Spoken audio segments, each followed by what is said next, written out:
মিশ্রণ থেকে পরীক্ষায় আসার মতো একটি প্রশ্ন কি বলছে, এ এবং বি দুটি পাত্রে স্পিরিট ও জলের অনুপাত যথাক্রমে 5:2 এবং 7:6 মিশ্রিত আছে।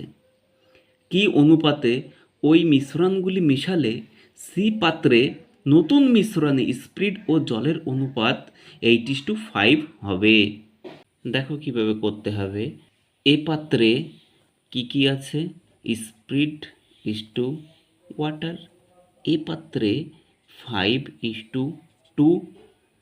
বি পাত্রে কত আছে? 7:6।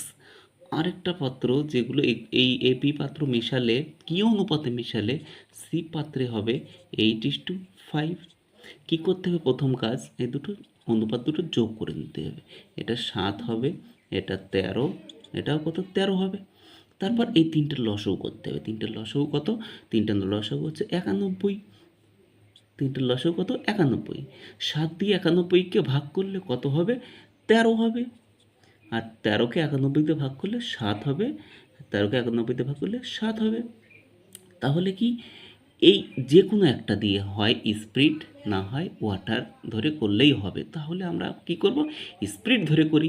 তাহলে এই 13কে 5 দিয়ে গুণ করলে কত হবে? 5 13 65। 7 দিয়ে 7 7 49। 7 দিয়ে 8কে কত হবে? গুণ করলে 7 8 56। এরপরে কি করব? কোনাকুনি বিয়োগ করব। তাহলে এটা বড় আছে উপরে, এটার থেকে এটা বিয়োগ করলে কত হবে? 9 হবে। 56 থেকে কত? 49 বিয়োগ করলে কত হবে? 7 হবে। তাহলে এই এই অনুপাতে মিশ্রিত করলে এই দুটো পাত্র থেকে এবি দুটো পাত্র থেকে 7:9 অনুপাতে মিশ্রিত করলে হবে 8:5 অনুপাত। তাহলে উত্তর কত হবে? 7:9।